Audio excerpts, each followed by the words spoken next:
All right, hey y'all, welcome back to Silvo's Shop. I've been asked by some folks about how I wired the 49, and I did it from scratch. So I thought I'd post a video on how I wired it. I've got it on the lift to where I can show you the underside where the wiring goes.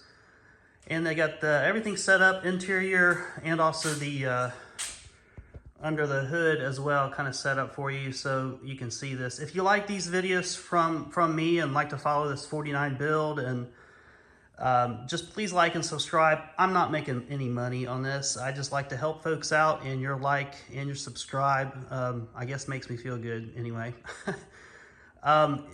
If you followed my posts before or my videos, I had a 49 sitting, or I'm sorry, a 27 Chevy sitting here. It is now gone. Sold it to another builder, so I'm going to be using that money to probably put a rear end, a new rear end, a Ford 9-inch rear end with a 4-point link suspension on the back from Speedway Motors. I did the front suspension, watched my videos on that from Speedway Motors. It was a bolt-in, worked like a charm. It's aligned, drives smooth. No issues whatsoever. Love it. Check out those videos. So they do offer a rear bolt-in as well. And so I might end up shooting some videos on how to install that. Obviously the bed would have to come off and such, but that might be in the future. So let's get started on this wiring. So what I bought first, I bought the Painless 122820 is the part number. I'm sorry, part number is 10202. They do have different ones. This is a 28 circuit. They have one that's like 12 circuit too, I believe. This is the one I went with. And just for perspective's sake, this is all the wiring that I still have left from the harness. I do have some pictures of the harness.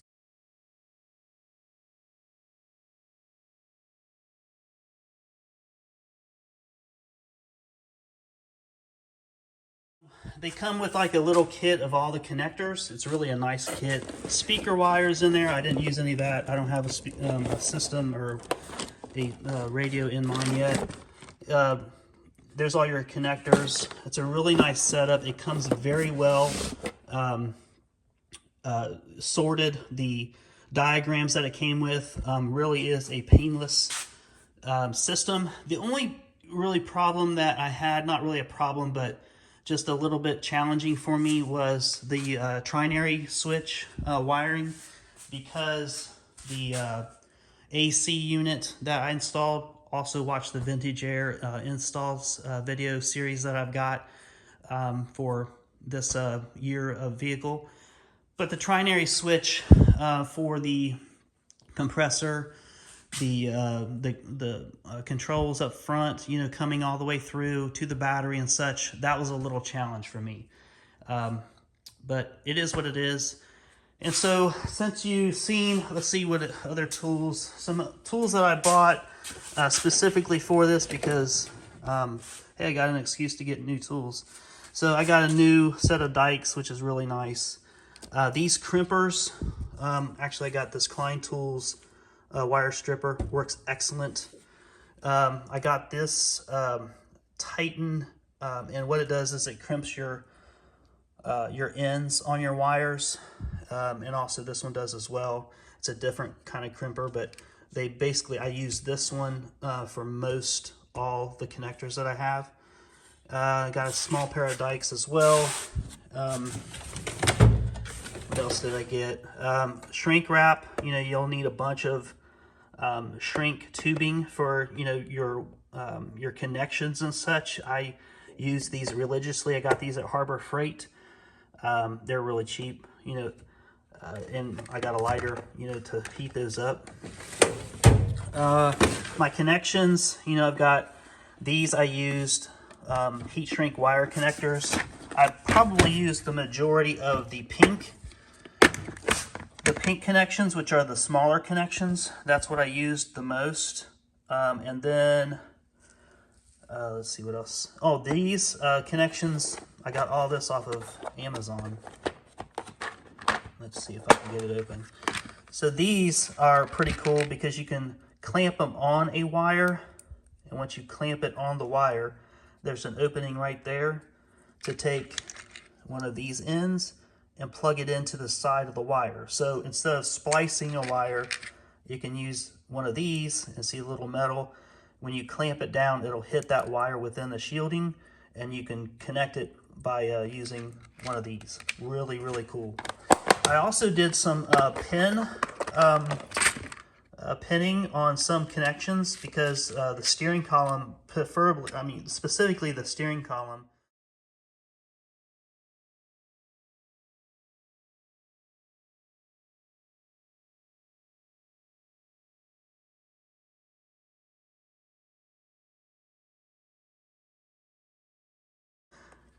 and also I think the headlights up in the front of the truck, I actually made pins or these ends on each side so it would be easier to plug in instead of using the original plug that came with the Painless system.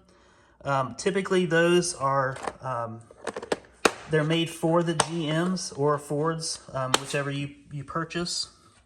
But I didn't like them, and they were very, very flimsy, and I'd have to zip tie them to actually make them stay connected.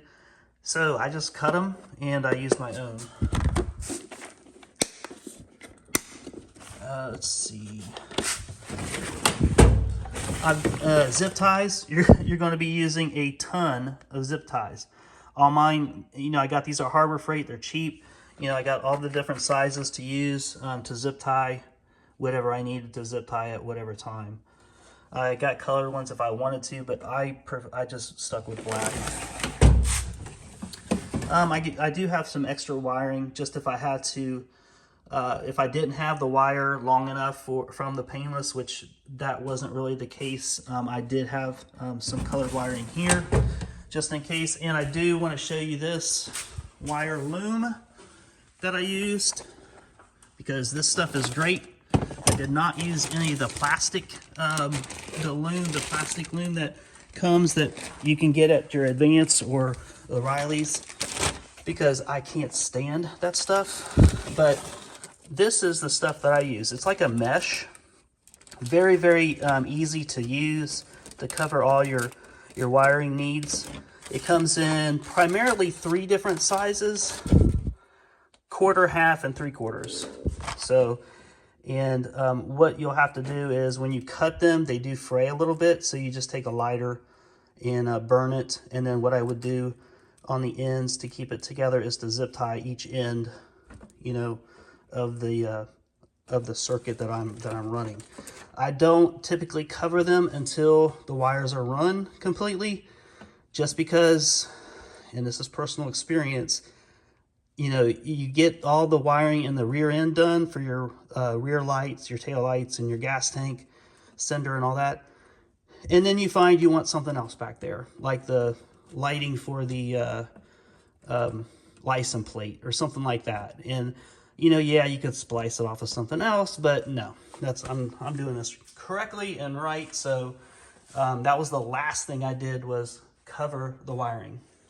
I did the best I could. Sometimes with bends and stuff, it's just not conducive to what you need.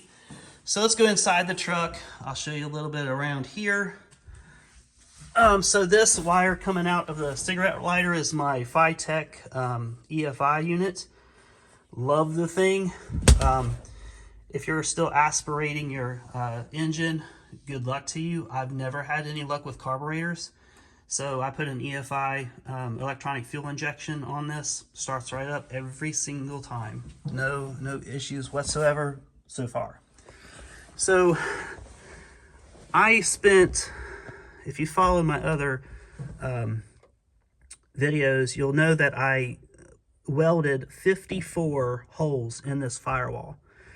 And after I welded all the holes, and I'll show you that when I get out to the engine bay, I didn't want to drill any more holes than I had to through the firewall. So I was actually going to go under the seat for my fuse box and, you know, the central place for my wiring, because it's really easy to get to under the seat because my seat flips up. But I had a second thought. All the wiring, or majority of the wiring, is up under the dash. And so if I put it under the seat, the fuse box, I'd have to run everything up to the dash anyway. So ended up putting it under this, the dash, and pretty much in the location. I'll show you that here in a minute. But I wanted to show you this. This is where there's only one hole through the firewall, and you can see right there. I did put a grommet around it. It's nasty looking, but it's under the carpet, so nobody sees it. And you'll see the zip tie there, but all the wires that go outside the truck go through one hole. And I'll show you the other side of it once I get around to the other side. What I used for the grommet to go around it, because it's a big hole, I used a radiator hose, an old one that I had that I just cut, and I put it around the hole. That way the metal doesn't cut into the wiring, and it works like a champ. So I zip tied it around. You probably see the zip tie there to where it holds on this side and also the other side.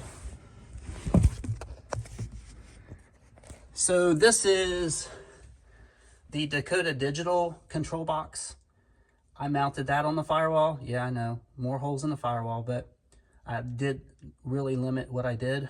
And you'll see the wiring coming in for the different gauges and such to the Dakota Digital that are tied into the sides and then wrapped in the loom. Let's see if I can get this here. So this comes up from the firewall, and then it branches, or it Ys here. The right side of it goes to all of the AC wiring, and the left side goes to the fuse box and some of the dash components and such. But it runs up through there, and I got tucked away. And you'll see some other wire looming too that comes from the AC unit and either goes down to gauges or it goes over to the fuse box. Okay, I'll get to that here in a minute. All right, so let me go around to the other side. Oh, by the way, the dome light, since I'm here, the dome light, you can go a couple different ways. Actually, yeah, a couple different ways. You could go through the carpet, down through into the back of the seats, and then you can go to either side corner of the cab, and there's a place where you can fish the line up underneath the back of the cab to where you can get to the dome light. I didn't do that. I didn't want anything under the carpet, basically, and if I do it correctly, the only thing that will be under the carpet is maybe a speaker box underneath that's Bluetooth, that I can just Bluetooth my phone for a radio. I don't plan to put a radio in the dash. If I do, it'll be a nostalgic radio, probably an original that won't work. It'll be just for looks. So what I did was, from the dash, I went up through this A column, and you see that you can do that, and it comes across here, and then it comes into the dome light. So that's how I wired the dome light. All right, so let's go over to the other side of the truck.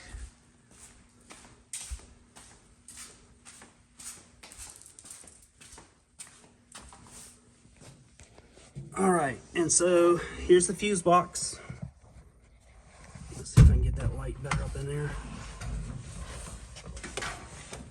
Sorry. All right, so here's the fuse box. It's mounted higher than what it was originally. And you'll see you got one coming down, one line coming down, or one wire coming down. And it goes, and actually it's a bundle, because it goes to your foot switch for your bright and dim lights. So that's the one that's coming down into this switch. And I tried not to make it a rat's nest, and I can't really get to up under the dash, but you see that all the wiring coming to the fuse box goes up and over where your brake pedal bracket is. And then some, after it goes over that bracket, some will trail along that bracket to get to the dash, to get to the light switch and such. And I'm sorry if you can't see that because I'm not seeing what you're seeing. I'm just pointing the camera. Okay. So that's really the deal there. If you use LED lights, you're going to need some LED flashers to make them work. That's a big deal. This kit comes with a horn relay right on the fuse box, so that's kind of nice. And yeah, again, that's basically under the dash. Okay, so once again, under the dash, you got your dash, your digital decoder, or in my case, you have the digital decoder. Sorry about that. Just moving the light. You got your digital decoder gauges, and I do have 3 extra indicators up there, the 2 turn signal and the bright lights. Those holes were there when I bought the truck with indicators there. I replaced the indicators with new ones, and they are working. The other thing up under the dash is the windshield wiper motor, and of course the AC controls, which are on the other side behind the glove box that come down into the controls. Haven't hooked up the horn yet. I'm not looking forward to that because of all the relays. I don't like relays, but it is what it is. All right, so let's go to under the hood and get the light here situated. Sorry. All right, so we're gonna pick up. Let's see if I can get down there.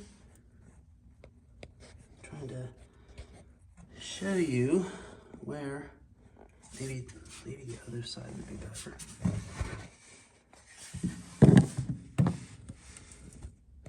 The steering column. There you go. All right, so that is the other side of that radiator hose that I have through the firewall. You can see it's not, hitting or in the way of anything, but you see all the wiring comes out there, and you'll see that some of the wiring goes up to the engine for the EFI, also for the, I'll show you where all those go. But you see that they come up to the engine, and then you also see them go down to the frame rail. Now I'll show you where that picks up when we lift the truck up, but just for the sake, that's where all the wiring comes from, basically from the cab. I do have a couple wires going to the opposite side of the truck, I'll show you, and those are for like the starter, which is on that side of the engine. So I'll show you that here in a minute. Okay, so wiring up here is the Phytech. Majority of it is the Phytech. There's only a few wires that come off of it. It's really not difficult at all. There is, if you see in the back with that brass fitting, that's the oil cylinder unit. That's where that hooks into. And then of course you've got your alternator, and you got your water temperature switch. Actually, I have 2 of them. I have one for the EFI, and I have one for Dakota Digital gauge. Maybe not the yeah, that is the EFI. Okay, so I think that's all of them up here. Yeah. All right, so let's go around to the other side.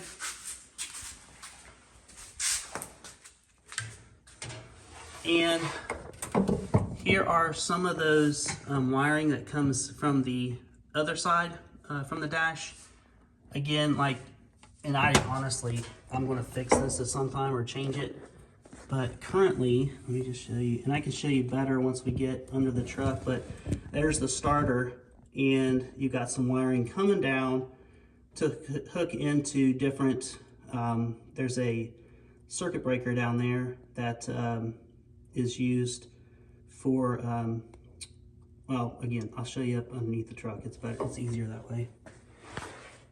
I got one wire coming out of the compressor, It follows this line and then comes through the firewall. I'm sorry. It comes through the radiator. Not through the radiator, you know what I'm talking about. It goes like between the radiator and the fender right there.